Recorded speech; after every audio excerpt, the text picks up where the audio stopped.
Yo, what is up, guys? I hope all is well wherever you may be. And of course, however you may be listening, we have the midterm elections coming up here in the United States.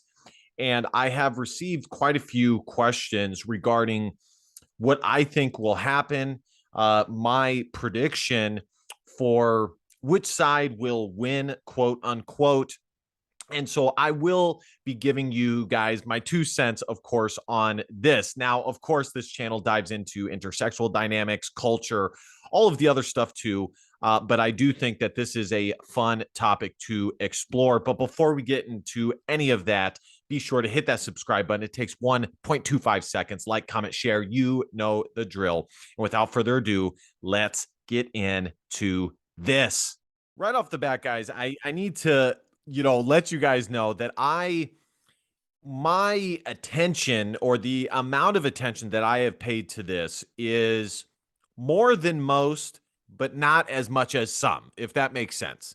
I will not pretend to be the top individual on all of the little nuances, but as far as the general concepts and the general takes, uh, you know, it doesn't get much better. But really going into this, I think I have my personal take, and then I have my more, I guess, moderate, pessimistic, non-moderate take. My personal take is, as a paleo conservative, is that I'm not sure how much worse it can get than what we have seen in just 2 years' time, 2 years' time under the Biden administration. Now, of course, some of the running clock goes back to even before Biden got in, to, I would say, the midterms, the final midterms for President Trump when he was in office.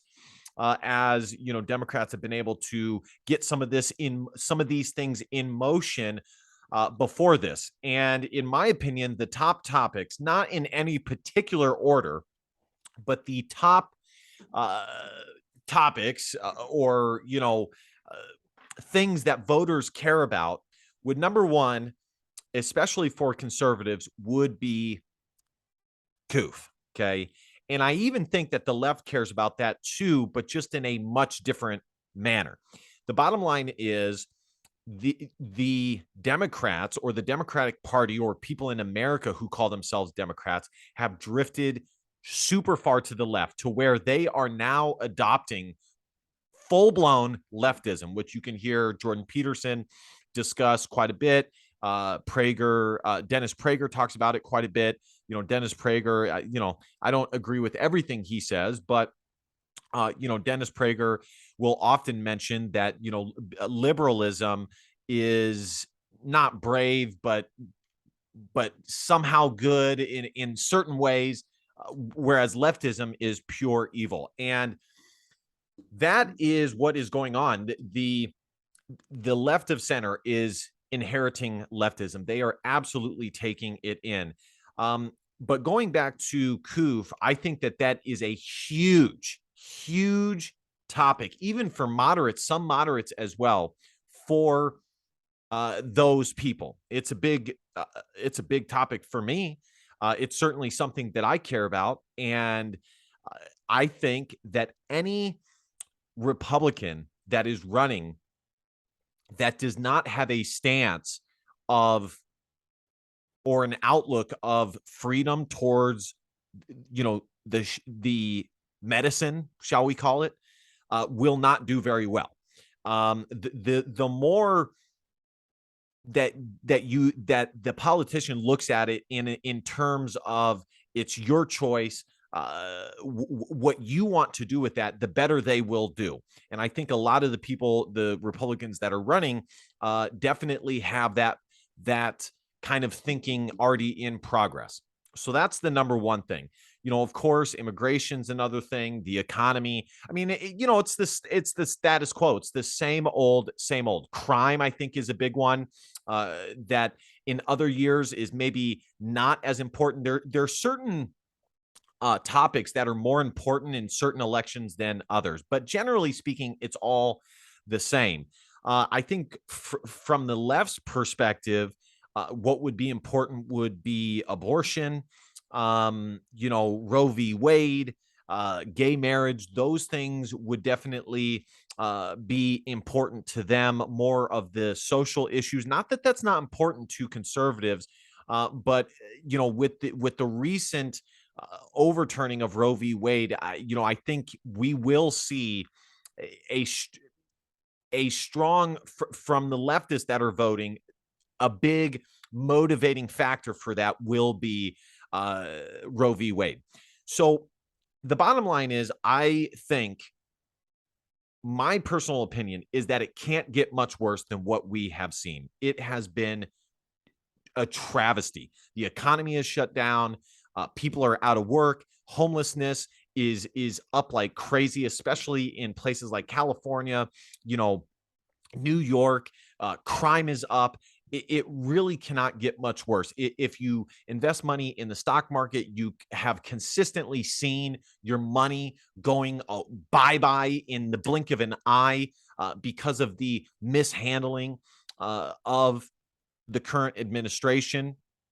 And I think a lot of people are just really waking up to the fact, or I'd be shocked if they aren't waking up to the fact that this current administration has no problem stepping over their reaches of power.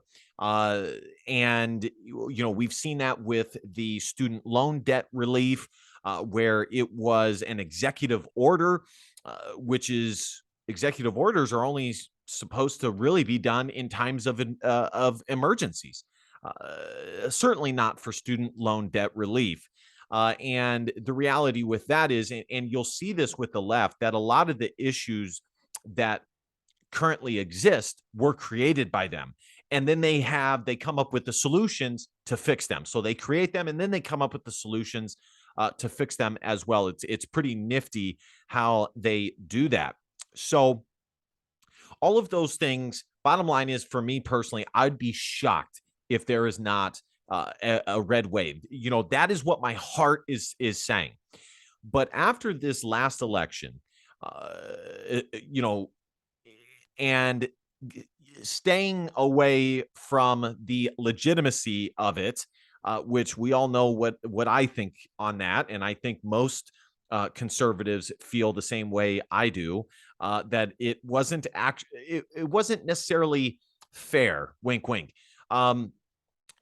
Staying clear of that, the bottom line is you really just don't know. And I think the only experts you can really listen to are the people who put money on it, the bettors. I never listen to the prognosticators on TV. I rarely even listen to YouTubers. And yes, that includes myself.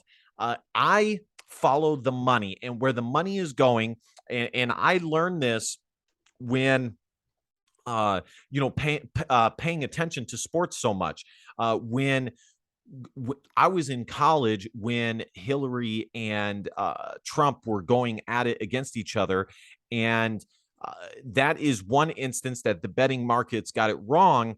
But the point is that sometimes everybody's wrong. But by and large, I think the most accurate kind of big orifice would be the betting markets, the people who are actually putting money on it. And this is what they're saying is likely to happen. They give Republicans a 66.1% chance of getting Senate control in 2022. And they give them an 87.7% chance, nearly a 90% chance of taking control of the House, which is absolutely incredible. If you go down even further, President Trump is still the favorite to lead the Republican Party. Just to be president in 2024. He is the current leader according to the betting markets. I think right now, if you look at the betting markets, what they are overwhelmingly saying is that in America, things are going to shit and people are going to be looking for answers and they are going to be voting the absolute opposite way in certain circumstances than they have done in the past. And a perfect example of that is the Hispanic Latina woman, if that makes sense, who won in Texas, or in a county in Texas that had gone Democrat for the past like 60 years. And that will also be an interesting aspect to view is, do we continue to see an uptick in uh, blacks turning to the Republican Party as well as Hispanics turning to the Republican Party? Do we continue to see that uptick continue? But the bottom line is, folks, as I said, my heart says one thing, but even with looking at the betting markets, I urge you guys to not make any sweeping generalizations. You really do not know for sure, and you have no idea what the deep state and these places are doing behind the scenes. And if Koof has taught me personally anything, it's that a lot of Americans are dumb as fuck, and that means that you cannot necessarily look at this through a uh, logical mindset. You can't look at it with a logical frame of mind sometimes. Often, especially women, they vote with their emotions, and that can change as as as late as the day before the actual election takes place. So I do think, with all of that being said, if I had to give a prognostication, I would say that I do think the Republicans are going to take control of both the Senate and the House. Definitely the House, likely the Senate as well. There's some, key states: Pennsylvania, Arizona, Florida. Uh, so definitely some key battles there. I do think we will see a red wave, and I think this is going to be very telling of what is to come. I think this midterm election is going to show just how Americans really feel about this pure leftism that has, in this total tyrannical regime administration that has been forced upon us, that has been thrust upon us, how Americans really feel about it. So I am predicting not necessarily a red wave, in my mind, but just for the sake of being concise here, we can call it a red wave. I do think that the Republicans pick up the Senate as well as the House. All right, guys, be sure to like, comment, share. You know the effing drill. I will see you guys next time. Hit that subscribe button. It takes 1.25 seconds. I love y'all. And last but not least, DBAP, don't be a pussy willow and facts or feelings, because your feelings don't matter. See you guys next time. Bye-bye.